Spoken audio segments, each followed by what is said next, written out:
제6장 행복은 아이스크림이다. 행복을 쫓는 사람들의 공통적인 질문이 하나 있다. 내 인생에 무엇이 있어야 행복할까?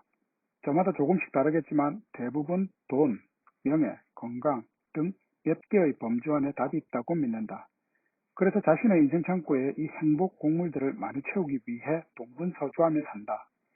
주식에 비유하자면 돈과 같은 삶의 조건들이 가장 확실한 행복 이윤을 가져다주는 종목이라고 믿는다. 그래서 많은 것을 거기에 투자한다. 사실일까? 결국 행복은 무엇을 가진 자와 못 가진 자의 차이일까? 행복에 대해 가장 흔히 하는 이 생각은 동시에 가장 틀린 생각이기도 하다. 미국 심리학회 회장을 지낸 스콧 릴리언 펠드 교수가 심리학에 대해 일반인들이 가지고 있는 대표적인 오해들이라는 제목의 책을 얼마 전에 출간했다. 한국에서는 유혹하는 심리학이라는 제목으로 출간했다. 이 책에서 소개하는 큰 착각 중 하나는 행복이 외적인 조건에 의해 좌우된다는 믿음이다. 학자들은 무엇을 근거로 이것을 착각이라고 말하는가? 간단하다. 지난 30년간의 행복 연구로 누적된 엄청난 양의 자료에서 나온 총체적 결론이다. 인생의 여러 조건들, 이를테면 돈, 건강, 종교, 학력, 지능, 성별, 나이 등을 다 고려해도 행복의 개인차 중 약 10에서 15% 정도밖에 예측하지 못한다. 몇 해 전 한국심리학회에서 체계적으로 조사한 한국인의 행복에 대한 결론도 이와 비슷하다. 행복한 사람과 불행한 사람의 차이는 가진 자와 못 가진 자의 차이가 아니다. 그럼에도 불구하고 행복의 10%와 관련된 이 조건들을 얻기 위해 인생 90%의 시간과 에너지를 투자하며 사는 사람들이 많다. 특히 돈을 벌기 위해. 톨스토이는 인간은 사람을 먹고 산다고 했지만 나는 빵도 먹어야 된다고 생각한다. 그래서 나는 추도승처럼 살자는 제안을 하고자 하는 것이 아니다. 하지만 외적 조건에 과도한 기대와 투자를 하는 것은 현명하지 못하다. 돈은 비타민과 비슷한 구석이 있기 때문에 비타민 결핍은 몸에 여러 문제를 만들지만 적정량 이상의 섭취는 더 이상의 유익이 없다. 한국은 이제 돈이나 비타민 결핍에 시달리는 사회가 아니다. 그래도 더 필요해 라고 고집 피우는 것은 기회비용 차원에서 본다면 자기 삶에 큰 손실을 입히는 것이다. 이 믿음은 행복을 위해 정작 투자해야 할 곳에 집중하지 못하게 만든다. 많이 갖는 것이 행복은 아니다 라는 결론을 뒷받침하는 연구는 끝없이 많다. 이 방대한 자료 중 몇 가지만 살펴보자. 인생의 외형적 스펙 중 대표적인 돈과 행복의 관계는 한마디로 본인의 경제 수준에 따라 다르다. 하루 3끼 식사를 못할 정도로 가난한 사람에게는 돈은 매우 중요한 행복의 조건이다. 하지만 3끼 식사를 안 하는 이유가 다이어트 때문이라면 이 사람에게 돈은 더 이상 행복의 발판이 되지 못한다. 국가 차원에서도 마찬가지다. 기본적인 의식주 문제가 해결되면 국가의 행복과 경제 수준은 서로 손을 놓아버린다. 국가 간 행복 수치와 GDP는 분명히 관련이 있지만 이것은 기본적인 의식주조차 해결 못하는 극빈의 많은 아프리카 국가들이 자료에 포함되어 있기 때문이다. 이런 최빈국들을 제외하면 얘기는 아주 달라진다. 선진국의 경우 추가적인 경제 발전이 더 높은 행복으로 이어지지는 않는다. 예일대학 경제학자 로버트 레인 교수에 의하면 지난 50년간 미국의 평균 가계소득은 약 2배로 증가했지만 미국인 중 매우 행복하다는 답변을 한 사람은 1957년에는 53%, 2000년에는 47%다. 그래프에서 선명하게 볼 수 있듯 미국 경제는 성장했지만 행복 수준은 자로 그은 것처럼 그대로다. 부유해질수록 돈으로 행복을 사는 것은 점점 어려워진다. 미국 남가주 대학의 경제학자인 리처드 이스털린이 지적한 이 현상을 이스털린의 역설이라고 한다. 이스털린's paradox. 덴마크, 스웨덴, 노르웨이 같은 스칸디나비아 국가들의 행복 수치는 특히 높다. 흔히 그들의 높은 소득과 사회복지 시스템에서 오는 결과라고 생각하지만 오해다. 일본이 핀란드보다 국민소득은 높지만 행복 수치는 비교가 안 될 정도로 낮다. 스칸디나비아 행복의 원동력은 넘치는 자유, 타인에 대한 신뢰, 그리고 다양한 재능과 관심에 대한 존중이다. 그들 사회는 돈이나 지위 같은 삶의 외형보다 자신에게 중요한 일상의 즐거움과 의미에 더 관심을 두고 사는 곳이다. 삶의 외형보다 자신에게 중요한 일상의 즐거움과 의미에 더 관심을 두고 사는 곳. 핀란드는 인테리어 소품 등을 디자인했던 알바 알토의 얼굴을 화폐에 새긴 나라다. 일상의 작은 경험의 가치를 아는 나라의 상징적인 모습이다. 행복한 사회의 특징 중 하나다. 여기에 대한 자세한 이야기는 뒤에서 다시 하도록 하자. 지금 언급하고 싶은 것은 빈곤을 벗어난 사회에서 돈은 더 이상 행복의 키워드가 아니라는 점이다. 돈과 행복에 대한 가장 유명한 연구는 미국 일리노이주에서 지금의 화폐 가치로 약 100억 원의 상금을 받았던 복권 당첨자들에 대한 연구다. 복권 당첨 1년 뒤 21명의 당첨자들과 주변 이웃의 행복감을 비교했더니 놀랍게도 별 차이가 없었다. 나는 대학에서 행복에 대한 강의를 15년째 하고 있다. 매 학기 학생들에게 자신을 가장 행복하게 해줄 사건을 적어보라 한다. 독보적인 1위는 복권 당첨이다. 대학생뿐 아니라 많은 일반인도 복권 당첨과 행복을 동일시하지만 실제로 복권에 당첨된 경우를 보면 이것이 답이 아니다. 왜 그럴까? 우선 감정이라는 것은 어떤 자극에도 지속적인 반응을 하지 않기 때문이다. 아니, 계속 반응을 해서는 안 된다. 그 이유는 뒤에서 다시 설명하겠다. 어쨌든 이 적응, adaptation 이라는 강력한 현상 때문에 아무리 감격스러운 사건도 시간이 지나면 일상의 일부가 되어 희미해진다. 2002년 월드컵, 안정환 선수의 기적적인 골, 우리 모두의 심장을 먹게 했던 그 전율도 사실은 며칠을 가지 못한다. 복권도 예외가 아니다. 복권 당첨, 새집, 안정환, 골, 짜릿하지만 그 어떤 대단한 일도 지속적인 즐거움을 주지 못한다. 인간은 새로운 것에 놀랍도록 빨리 적응하는 동물이기 때문이다. 그 덕분에 좌절과 시련을 겪고도 다시 일어서지만 기쁨도 시간에 의해 퇴색된다. 이런 빠른 적응 과정 때문에 비교적 최근의 일들만이 현재의 행복에 영향을 준다. 구체적으로는 얼마나 최근? 이를 알아보기 위해 수년 전 나는 대학생들의 행복감을 2년 동안 추적해보았다. 대학생들이 일상에서 겪은 좋은 일들과 나쁜 일들, 이 행복에 미치는 영향은 약 3개월이었다. 다시 말해 작년에 벌어진 이런저런 사건들은 그들이 4월 1일에 느끼는 행복감에 더 이상 영향을 미치지 않았다. 시간은 기쁜 일도 슬픈 일도 생각보다 빨리 지운다. 감정의 또 다른 특성은 상대적이라는 점이다. 이 현상을 설명하기 위해 UCLA의 알렌 파르두치 교수는 범위 빈도 이론, Range Frequency Theory라는 복잡한 개념을 소개했지만 요지는 간단하다. 극단적인 경험을 한번 겪으면 감정이 반응하는 기준선이 변해 그 후 어지간한 일에는 감흥을 느끼지 못한다는 것이다. 범위 빈도 이론, UCLA의 알렌 파르두치.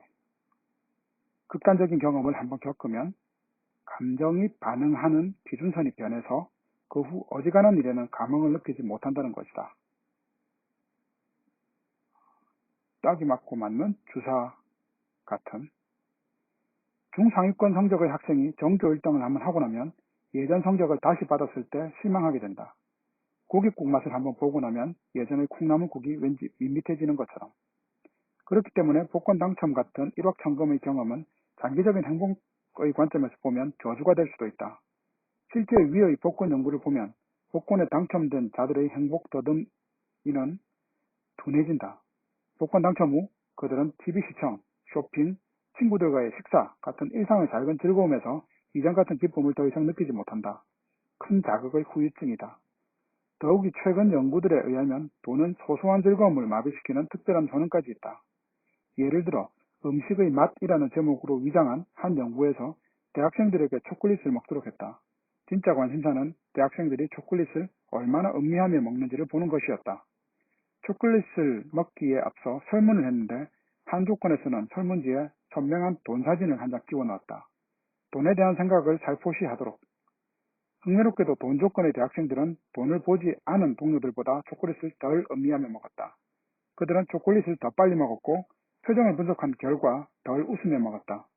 돈은 마음만 먹으면 무엇이든 얻을 수 있다는 착각을 심지어준다.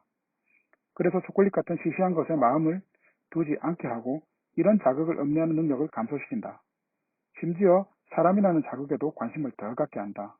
돈을 생각할수록 카페에서 다른 사람과 대화를 덜 하고 어려움을 당해도 다른 사람의 도움을 사양한다는 연구 결과들이 있다. 하지만 초콜릿을 우습게 생각하는 이들이 꼭 알아야 될 사실이 있다. 지금까지의 연구 자료들을 보면 행복한 사람들은 이런 시시한 즐거움을 여러 모양으로 자주 느끼는 사람이다. 꼭 돈이 돈이라서 그랬을까? 돈은 구체적인 목표의식을 주고 보다 집중할 수 있게 해주는 그런 수단이라서 추상적이고 사소한 것에 관심을 안 가졌던 것은 아닐까? 행복은 복권 같은 큰 사건으로 얻게 되는 것이 아니라 초콜릿 같은 소소한 즐거움의 가랑비에 젖는 것이다. 살면서 인생을 뒤집을 만한 드라마틱한 일은 거의 일어나지 않는다. 혹시 생겨도 초기의 기쁨은 복잡한 장기적 후유증들에 의해 상쇄되어 사라진다. 돈 이외에도 여러 인생 자원들이 있지만 그것을 추구하는 논리는 모두 비슷하다. 그것을 소유해야 행복해질 수 있다는 생각이다. 가령 건강이나 외모 또한 빼놓을 수 없는 한국인의 관심사다. 약효가 증명되지도 않은 아프리카 코뿔소의 뿔을 극성스럽게 찾는 동양인들 때문에 이 동물은 현재 멸종 위기에 있다. 성형외과에는 인생 역전을 꿈꾸는 젊은이들이 넘쳐난다. 행복한 사람은 이런 인생 자원들을 많이 가진 자일까? 건강하고 예쁜 사람. 이것이 사실이라면 운동선수들과 연예인들은 늘 행복해야 하지만 그들은 울고 좌절하며 심지어 자살도 한다. 외모와 행복의 관계를 더 객관적으로 확인해보기 위해 몇 해 전 연세대학교 학생들의 얼굴 사진을 찍어 다른 학생들에게 매력도 평가를 받았다. 최대한 객관적인 미모값을 얻기 위해 매력을 과장시킬 소지가 있는 여러 오염 요소들을 제거한 뒤 사진 촬영을 했다. 즉 참가자들의 화장을 지우고 액세서리도 빼고 헤어스타일을 통제하기 위해 샤워캡을 쓰도록 했다. 이 민낯 사진들을 수십 명의 학생들이 한 장씩 보며 얼마나 예쁜지를 평가했다. 이런 절차를 통해 나뉜 외모 상위권과 하위권 학생들의 행복값을 비교해보면 외모와 행복은 유의미한 관계를 보이지 않는다. 즉 내가 다른 사람 눈에 얼마나 아름답게 보이느냐는 자신이 느끼는 행복감과 관련이 없었다. 하지만 흥미로운 결과가 하나 나타났다. 자기 스스로 생각하는 아름다움의 정도는 행복과 관련이 있었다. 유머뿐 아니라 다른 삶의 조건과 행복의 관계에서도 유사한 패턴이 나타났다. 객관적으로 얼마나 많이 가졌느냐 보다 이미 가진 것을 얼마나 좋아하느냐가 행복과 더 깊은 관련이 있다. 이미 가진 것을 얼마나 좋아하느냐. 이게 핵심이네.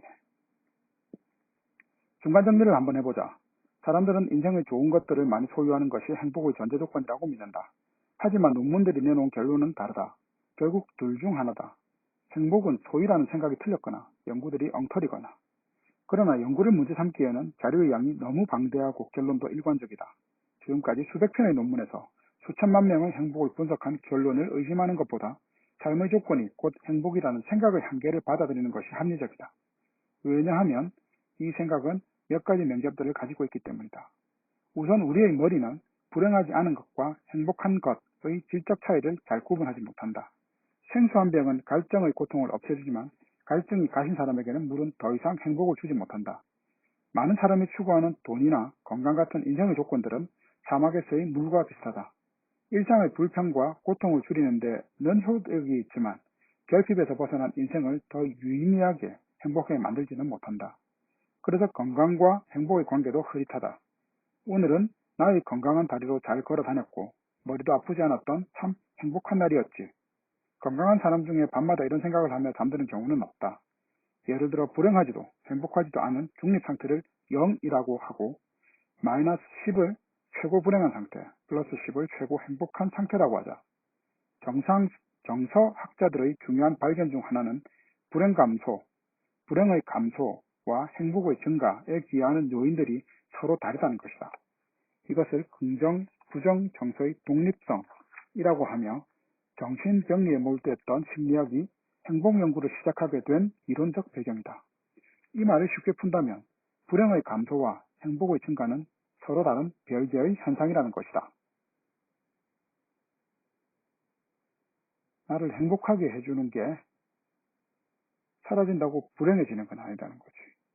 행복하게는 해주지만 불행하게 만드는 건 아니다. 그리고 나를 불행하게 만드는 것이 나를 행복하게 나누는 데는, 불행을 없애는 데는 도움을 주지만 행복을 증가시키는 데는 큰 영향을 미치지 않는다. 그런 말일까? 행복을 따뜻한 샤워에 비유한다면 우리의 정서 시스템은 찬물과 더운 물을 조절하는 꼭지가 따로 달려있는 샤워기와 같다. 불행의 요인들을 줄이는 것은 마치 찬물 꼭지를 잠그는 것과 비슷하다. 이것으로 샤워물이 덜 차가워질 수는 있지만 더 따뜻해지진 않는다. 우리가 인생에서 추구하는 많은 삶의 조건들은 이 샤워기의 찬물 꼭지와 비슷하다. 물을 덜 차게, 즉 삶을 덜 불편하게 만드는 효과는 크지만 물을 뜨겁게 만드는 데는 한계가 있다. 우리 생각이 가진 또 하나의 허점이 있다. 인생의 어떤 변화가 생기는 순간과 그 변화가 자리 잡은 뒤의 구체적인 경험은 차이가 있다.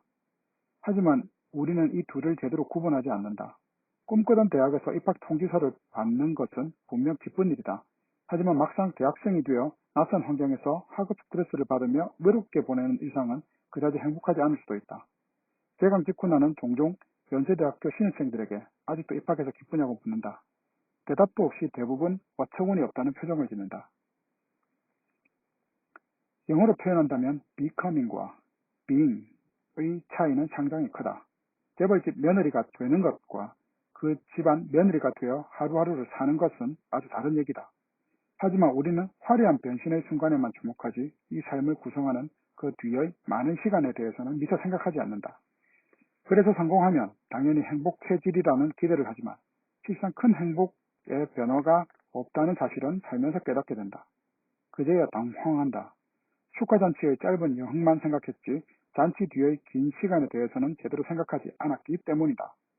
많은 사람이 돈이나 출세 같은 인생의 변화를 통해 생기는 행복의 총량을 과대평가한다. 그 이유 중 하나는 바로 행복의 지속성 측면을 빼놓고 생각하기 때문이다. 프랑스 사상가 라 루시프코가 400년 전에 지적한 대로 우리는 상상하는 만큼 행복해지지도 불행해지지도 않는다. 승리의 환희도 패배의 아픔도 놀라울 정도로 빨리 무뎌지지만 우리의 머리는 이 강력한 저극의 힘을 감안하지 않고 미래를 그린다. 그래서 항상 오버를 한다. 이것을 가지면 영원히 행복하고 저것을 놓치면 너무도 불행해질 것이라고. 한 연구에서는 연애 중인 대학생 커플들을 모아놓고 잔인한 질문을 했다. 현재 사귀는 애인과 헤어진다면 얼마나 불행해질지 예측해보라고 했다. 그들의 예측값은 7점, 행복 척도에서 3.9 정도였다. 참고로 이 연구가 진행됐던 대학 재학생의 평균 행복 수치는 5.4 정도였다. 이들은 이별이 자신의 행복에 상당한 타격을 입힐 것으로 예측한 것이다. 과연 애인과 헤어지면 생각하는 것만큼 불행해질까? 확인을 위해 행복 예측을 마친 커플들을 강제로 헤어지게 만든 뒤 행복 수치를 다시 측정해보면 좋겠지만 현실적으로 어렵다. 차선책은 실제로 최근 이별한 사람들을 모아 행복을 측정하는 것이다. 그리고 이 실제 경험값과 이별을 상상만 했던 사람들의 행복 예측값을 비교하는 것이다. 결과는 예측과 달랐다. 이별을 실제로 한 이들의 행복은 현재 연애 중인 이들과 비슷한 수준이었다. 이별 후 세상이 끝날 것 같지만 야속할 정도로 우리는 별일 없이 산다. 이렇게 미래를 과도하게 염려하고 또 기대하는 것이 우리 모습이다. 그래서 우리는 현재를 즐기지 못하고 산다. 대다수 한국인에게서 나타나는 증상이다. 고등학생은 오직 대학을 가기 위해, 대학생은 직장을 얻기 위해, 중년은 노후 준비와 자식의 성공을 위해 산다. 많은 사람이 미래에 무엇이 되기 위해 전력 질주한다. 이렇게 becoming에 눈을 두고 살지만 정작 행복이 담겨 있는 곳은 being이다. 인생은 유한하다. 제한된 시간과 에너지를 어디에 어떻게 쓰느냐가 결국 인생사다. 사람들은 상당 부분을 부와 성공 같은 삶의 좋은 조건들을 갖추기 위해 쓴다. 이런 것을 소유해야 행복이 가능하리란 강한 믿음 때문에. 하지만 여기서 기대만큼의 행복 계실이 나오지 않는다는 것이 수십 년 연구의 결론이고 이 현상을 일으키는 주범으로 적응이라는 녀석이 지목되었다. 하지만 결정적인 질문이 여전히 남아있다. 적응이라는 범위는 잡았는데 그의 정확한 범행 동기는 파악되지 않고 있다. 우리가 느끼는 기쁨과 즐거움은 왜 그토록 빨리 소멸될까? 꿈꾸던 대학에 입학해도 소울메이트라 확신했던 그와 결혼해도 왜 처음의 흥분과 떨림은 지속되지 못할까? 적응이라는 현상에 대한 기록은 많지만 이에 대한 속 시원한 설명은 아직도 부족하다. 이것을 설명하기 위해 앞에서 언급했듯 나는 행복에 대한 생각을 거꾸로 해보았다. 이렇게 배가 하늘을 향하도록 행복을 뒤집어 놓으면 적응은 생존을 위해 반드시 일어나야만 하는 현상임을 알게 된다. 간단한 복습을 하자. 특히 4장의 내용을 우리 뇌는 일종의 탐지기라는 비유를 했고 이 탐지기의 목적은 우리가 생존에 필요한 자원들을 구하도록 만드는 것이다. 새우깡이 개를 서핑하게 만들듯이 우리도 어떤 보상이 있어야 사냥과 짝짓기 같은 행위를 한다. 쾌감이 바로 우리 뇌가 고안한 보상이다. 개가 새우깡 맛에 빠져 어느새 서핑까지 하듯 우리도 쾌감을 추구하는 과정에서 생존에 필요한 자원들을 손에 쥐는 것이다. 여기서 매우 중요한 점은 이런 생존 행위는 반복적으로 이루어져야 한다는 사실이다. 오늘 아무리 높은 영양가 있는 음식을 먹어도 살기 위해서는 내일 또 사냥을 해야 한다. 사냥에 대한 의욕이 다시 생기기 위한 필요 조건이 있다. 오늘 고기를 씹으며 느낀 쾌감이 곧 사라져야 하는 것이다. 쾌감 수준이 원점으로 돌아가는 이런 초기화 과정이 있어야만 그 쾌감을 유발시킨 그 무엇을 다시 찾는다. 창을 들고 동굴 밖으로 다시 사냥을 나서는 이유는 사실 잃어버린 쾌감을 다시 잡아오기 위함이다. 이 무한 반복의 생존 사이클이 지속되기 위해 절대적으로 필요한 조건 중 하나가 쾌감의 소멸이다.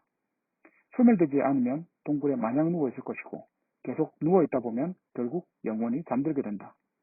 동전 탐지기 비유로 돌아간다면 쾌감이 소멸되지 않는 것은 심각한 기계적 결함이다. 탐지기의 삐 소리는 동전으로 유도하기 위해 방출되는 신호다. 이 신호 덕분에 동전을 찾았다고 하자 또 새로운 동전을 찾기 위해 신호는 꺼져야 한다. 그래서 삐 소리 같은 우리의 쾌감 전구도 단기적인 목적을 달성하면 일단 꺼지는 것이다. 다음을 위해서. 적응이란 간단히 말하면 어떤 일을 통해 느끼는 즐거움이 시간이 갈수록 줄어드는 현상이다. 행복이라는 좁은 관점에서 보면 야속한 일이다. 수년 동안 몸과 약간의 영혼까지 팔아서 얻은 승진이 주는 즐거움도 불과 며칠이다. 그래서 쾌락의 쳇바퀴라는 표현이 오래전부터 학계에서 쓰여왔다. 헤도닉, 트레드밀. 적응 때문에 그 무엇을 얻어도 행복은 결국 쳇바퀴를 도는 것처럼 제자리 걸음을 한다는 뜻이다. 하지만 앞서 말했듯 정서의 본질적 관심사는 행복이 아닌 생존이다. 생존을 위해서는 자원을 계속해서 더 많이 비축하고 확장하는 것이 유리하다. 그래서 승진의 즐거움은 며칠 뒤 없어져야 한다. 그래야 과장을 단 사람이 부장이 되기 위해 노력하고 동메달을 딴 선수가 금메달을 위해 땀 흘린다. 쾌락은 생존을 위해 설계된 경험이고 그것이 제 기능을 하기 위해서는 본래값으로 되돌아가는 초기화가 반드시 필요하다. 이것이 적응이라는 현상이 일어나는 생물학적 이유다. 그리고 수십 년의 연구에서 좋은 조건을 많이 가진 사람들이 장기적으로 훨씬 행복하다는 증거를 찾지 못한 원인이기도 하다. 아무리 대단한 조건을 갖게 되어도 여기에 딸려왔던 행복감은 생존을 위해 곧 초기화돼 버리기 때문이다. 나는 이것이 행복 연구에서 아직까지 품고 있는 질문에 대한 간명한 설명이라고 생각한다. 그래서 행복은 한 방으로 해결되는 것이 아니다. 모든 쾌락은 곧 소멸되기 때문에 한 번의 커다란 기쁨보다 작은 기쁨을 여러 번 느끼는 것이 절대적이다. 유학 시절 지도 교수가 쓴 논문을 읽은 적이 있다. 제목은 행복은 기쁨의 강도가 아니라 빈도다. 나는 이것이 행복의 가장 중요한 진리를 담은 문장 중 하나라고 생각한다. 큰 기쁨이 아니라 여러분의 기쁨이 중요하다. 객관적인 삶의 조건들은 성취하는 순간 기쁨이 있어도 그 후 소소한 즐거움을 지속적으로 얻을 수 없다는 치명적인 한계가 있다. 결국 행복은 아이스크림과 비슷하다는 과학적 결론이 나온다.